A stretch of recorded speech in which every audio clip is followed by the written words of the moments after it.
සුබ දවසක්. දැන් ඔබ දන්නවා ඇමරිකාවේ රෙඩ් ඉන්දියන්ස්ලා වගේ, ඕස්ට්‍රේලියාවේ ඇබොරිජින්ස්ලා වගේ ලංකාවේ ආදිවාසී ජන කොට්ටාසයක් තවමත් ජීවත් වෙනවා ඔය දඹාන මයංගනේ පැත්තේ. ඒ තමයි අපේ ආදිවාසී වැඩි ජනතාව. එතකොට ඔබ දන්නවා පහුගිය දවස්වල ඒ ආදිවාසී වැඩි නායක ඌරු වර්ගයේ තිසාමි ඇත්තෝ මිය පරලෝ ගියාට පස්සේ ඒ ජන කොට්ටාසේ නායකයා බවට පත් වෙන්නේ ඒ ඌරු වර්ගයේ තිසාමිගේ පුත්‍ර රත්නය ඒ ඌරු වර්ගයේ වන්නේලා ඇත්තෝ. එතකොට මට ඊයේ පෙරේද මේ තොරතුරක් ලැබෙනවා. ඒ ඌරු වර්ගයේ වන්නේලා ඇත්තෝ මේ හදිසියෙම කොළඹ ඇවිල්ලා තියෙනවා. අපරාධ පරීක්ෂණ දෙපාර්තමේන්තුවට ගිහින් පැමිණිල්ලක් කළා තියෙනවා. ඒ පැමිණිල්ල කළා තියෙන්නේ ඔය සයිබර් අවකාශ විකාශනය වෙච්ච යම් වීඩියෝ ක්ලිප් එකක් සම්බන්ධයෙන්. එතකොට මේ වීඩියෝ ක්ලිප් එක පහුගිය කාලේ අන්තර්ජාලය පුරාම වෛරල් වෙලා ගියා. ඒකේ තියෙනවා ප්‍රසිද්ධ චරිත දෙකක්. මේවා ඇත්ත නන්ද අන්වර්ථ නාමද කියන්න මම දන්නේ නැහැ. එක්කෙනෙක් තමයි ඩීනෝ, අනිත් එක්කෙනා තමයි බ්ලොක්. ඉතින් ඒ දෙන්නා ගැන මම දන්නේ. ඒ දෙන්නම එන්ටර්ටේනර්ස්ලා හැටියට. එතකොට ඒගොල්ලෝ එක වීඩියෝ එකක් කරනවා.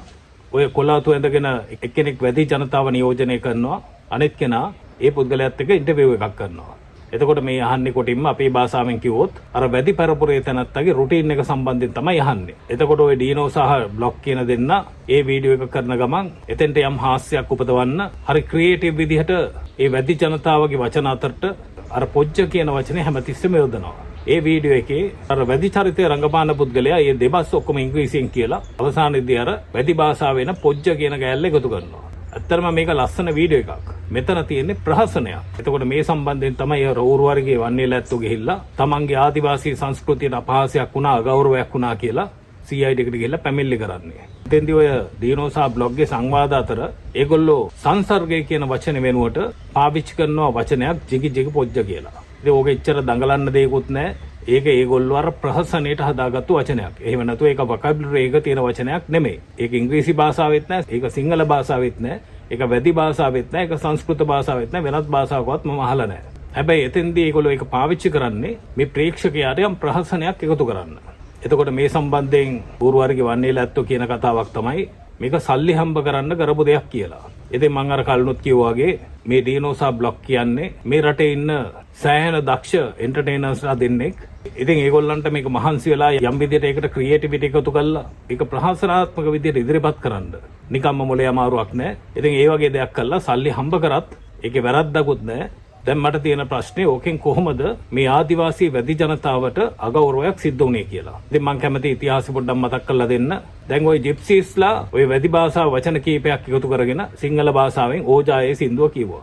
හැබැයි එතෙන්දී ওই ප්‍රශ්නේ මතුවුනේ නැහැ. ඒ ඕජායේ සින්දුව කියනකොට ඒක ලස්සන නටුමකුත් ඉදිරිපත් කළා. එතකොට ওই ඌරු වර්ගයේ වන්නේලැත්තෝ කලබල වුණේ නැහැ. ඉතින් ජිප්සීස්ලාත් කරේ සල්ලි හම්බ කරන එක තමයි. එතකොට මම ඉස්කෝලේ ගිය පොඩි කාලේ ගැන මතක් කරනකොට ඒ කාලේ ඔය ගුවන් විදුලියේ ගියා හන්දියේ ගෙදර කියලා නාට්‍යයක්. එතකොට ඒ හන්දියේ ගෙදර හිටියා මිසිස් ඩෝටිටල් කියලා කෙනෙක්. ඉතින් මට හිතෙන විදිහට අය සිංහල කාන්තාවක් නෙමෙයි. මට හිතෙන අය බර්ගර් කාන්තාවක්. ඉතින් අයගේ සිංහල ප්‍රොනන්සියේෂන් එහෙම ටිකක් වෙනස්. එතකොට ඒ නාට්‍ය නිසා මේ රටේ බර්ගර් ජනතාවට අගෞරවයක් වුණා කියලා මිනිස්සු කැරලි ගැහුවේ නැහැ. ඒ මිනිස්සු එක්ක ගැන කතා කළෙත් නැහැ. ඒවා මේ ප්‍රහසන. ඉතින් එතන යම් විශේෂයක් තියෙනවා. ඒ මිනිස්සු කතා කරනකොට කතා කරන විදිය පොඩ්ඩක් වෙනස්. ඉතින් ඔබ දන්නවා ද්‍රවිඩ කෙනෙක් එක්ක කතා කරනකොට ඒ ද්‍රවිඩ කෙනා සිංහල භාෂාව කතා කරනකොට ටිකක් වෙනස්. ඉතින් අපි ඉංග්‍රීසි කතා කරනකොටත් ඒ වගේ වෙනසක් ඉංග්‍රීසි තේරෙන අයට දැනෙනවා ඇති. ඉතින් ඉන්ටර්නැෂනල් උදාහරණයක් ඕනනම් ඔබට මතකයි ඔය අපේ 5 6 පන්ති වල ඉන්නකොට ඔය ටීවී එකේ විකාශය වුණා මයින්ඩෝ ලැන්ග්වේජ් කියලා වැඩසටහනක්. එතකොට ඒක මේ ලෝකේ ඉන්න ගොඩක් ජාති නියෝජනය වුණා. එහෙනම් මේ මිනිස්සුත් ඒවට ප්‍රශ්න ඇති කරන්න බෑ. ඉතින් මේ ප්‍රෝග්‍රෑම්ස් මේ ලෝකෙම මිනිස්සු බැලුවා. හැබැයි කවුරුත් ජාතීන් වශයෙන් කලබල වුණේ නැහැ. කිසිම ජාතිකට අගෞරවයක් ඒකෙන් සිද්ධ වුණේ නැහැ. මොකද මේ මානව ශිෂ්ටාචාරය කියන එක හැමදාම එකතැන පල් වෙන එකක් නෙමෙයි. ඒකට යම් යම් අලුත් දේවල් එකතු වෙනවා. දැන් සුද්දෙක් අපේ කතා බහගෙන හිටියොත් ඒ සුද්දට හොඳටම තේරෙනවා අපි කතා කරන්නේ මොනවද කියලා. මොකද ඒවෙන් භාගයට භාගයක් තියෙන ඉංග්‍රීසි වචන. ඉතින් ඒ වගේ තමයි දැන් ඔය මම දැක්ක වොයිස් කට් එකක් දෙනවා ඔය සිද්ධිය සම්බන්ධයෙන් ඌරු වර්ගයේ වන්නේලා ඇත්තෝ. එතකොට ඔහුගේ කතා කරපු භාෂාව සම්පූර්ණයෙන් වැඩි භාෂාවම නෙමෙයි. ඒකෙන් භාගයට භාගයක් සිංහල. ඒ කියන ඒවා අපිට තේරෙනවා හොඳට. එතකොට ඔබට පේනවා ඇති ඒ ඔරිජිනල් වැඩි භාෂාවම නෙවෙයි දැන් වෙද්දෝ අතරක් තියෙන්නේ. ඒවත් කාලානුරූපව වෙනස් වෙලා තියෙනවා. දැන් ඔබ දන්නවා නතාෂා ඉදිරිසෝරිය ප්‍රහසනයක් ඉදිරිපත් කළා. එතකොට සිද්ධාර්ථ කුමාරයා ගැන කිව්වයි කියලා මේ මිනිස්සු හරියට කුලප් වුණා. මේ සිද්ධාර්ථ කුමාරයා ගැන කිව්වයි කියලා බුද්ධ ආගමට ඒක ලොකුවට අදාළ කරගන්න ඕනේ නැහැ. මොකද අපි තේරුම් ගන්න ඕනේ ඒ ඉදිරිපත් කළේ හුදෙක් ප්‍රහසනයක්.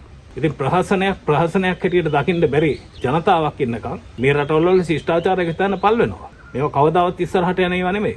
දැන් එහෙනම් අපි ඌරු වර්ගයේ වන්නේ ලැත්තට කොක්කා දෙන්න ඕනේ. උන් වැඩි භාෂාවට වැඩිය ඒ වැඩි භාෂාවේ දැන් සිංහල කතා කරනවා කියලා. ඉතින් ඕවා ජාතීන් අතර ප්‍රශ්න ඇති කරගන්න එහෙම නැත්නම් ජාති භේද ඇති කරගන්න දෙයක් නැහැ. දැන් ඔබ දන්න ඕනේ තරම් වැඩසටහන් තියෙනවා.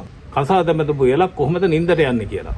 එතකොට වෙන රටවල් වල ස්වාමි පුරුෂයා සහ භාර්යාව නින්දට යනකොට I love you කියලා කියනවා. හැබැයි අපේ රටේ කියන්නේ ලයිට් නිවලද දොරවල් වහලද හෙට උදේට නැගිටින්න ඕනේ නේද? හෙට උදේට කෑම හදා ගන්න ඕනේ නේද?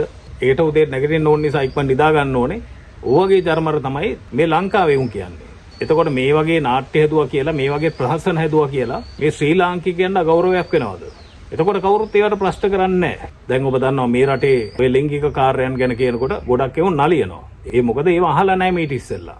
මොකද ඒව මැජික් වගේ තමයි පේන්නේ. ඒ නිසාම තමයි මේ ලංකාවේ ගොඩක් ගෑනු ලිංගික කාර්යයන් වලදී හැසිරෙන්නේ එක්කෝ මල කඳන් වගේ එහෙම නැත්නම් කෙහෙල් කඳන් වගේ. ඉතින් දැන් ඒවා කියද්දි කාන්තාවන්ට අගෞරවයක් වෙනවද? ඉතින් මේවා සියල්ල ප්‍රහසන. මේවා අපි සීරියස් ගන්නම ඕනේ නැහැ.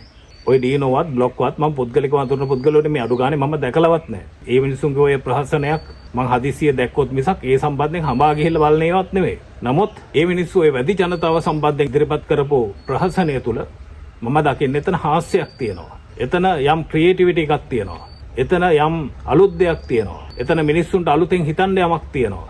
අනිත් පැත්තෙන් මේ ශිෂ්ටාචාර වෙනස් වෙන ආකාරය ගැන අපිට දකින්න පුළුවන් අවස්ථාවක් ලැබිලා තියෙනවා. ඉතින් මේ වගේ පසුගාමී රටවල් වල හැම එකක්ම දේශපාලනීකරණය වෙනකොට එක අතකට මේව අරුමෙකුත් නෙමෙයි. දැන් ඔබ දන්නවා අණ්ඩු කුමාර දිසානායක සහෝදරයා මේ අප්‍රේල් මාසේ දන්ත ධාතුන් වහන්සේ ප්‍රදර්ශනය සඳහා දින නියම කළා තියෙනවා. එතකොට රනිල් රාජපක්ෂ කල්ලිය මේ වෙලාවේ කල්ලි ගහිලා තියෙනවා. ඒක වර්ජනය කරන්න. ඉතින් මේ ආගමික කටයුත්ත කරත් මේ හොර ඇත්ත බලන්නේ දේශපාලනය සම්බන්ධ කරගන්න. මෙතන දන්ත ධාතුන් වහන්සේ ප්‍රදර්ශනය කිරීම සහ දේශපාලනයක් මෙතන නැහැ. ඉතින් මේක වර්ජනය කරන්න ඕනේ නැහැ. Tamanට ඕනේ නම් ඒක නොබල ඉන්න පුළුවන්. Tamanට ඕනේ නම් ඒකට සහභාගී නොවී ඉන්න පුළුවන්. මොකද ආණ්ඩුවේ නීතියක් ගෙනල්ලා නැහැ. ඒවා බලන්න යන්න කියලා. කැමති කෙනෙකුට යන්නත් පුළුවන්. කැමති කෙනෙකුට නොගින් එන්නත් පුළුවන්. මට නම් මේක සම්පූර්ණයෙන්ම හිතෙන්නේ මේ යම්කිසි දේශපාලන හස්තයක් මේකේ අර පිටිපස්සේ තියෙනවා. දැන් මේ තකහණියෙන්ම දඹාන්ට ගිහිල්ලා මේ වන්නේලත්තු කැන්දගෙන ඇවිල්ලා මේ CID එකේ පැමිණිල්ලක් කරන්නේ මේ අර ක්‍රියේටිව් වීඩියෝ එකක් හදපු ඩීනෝ සහ බ්ලොක්ට විරුද්ධව ICCPR එක යටතේ නඩු පවර්ලා මේ වෙලාවේ Tamanට දේශපාලන වාසියක් ලබා ගන්න කියන එක තමයි මගේ අදහස. එතකොට මේ දැන් රනිල් රාජපක්ෂලා මේ හදන්නේ Tamanට බලයේ තියෙනකොට හදාගන්න බැරි වෙච්ච මානව සංස්කෘතිය මානව ශිෂ්ටාචාරය පැත්තක තියලා මේ වැඩි ජනතාවගේ සංස්කෘතිය හදන්න. ඉතින් මේ වගේ අපතේ වෙන්නකම් රටට ගැලවීමකුත් නැහැ අපිට නිදහසකුත් නැහැ. බොහොම ස්තුතියි.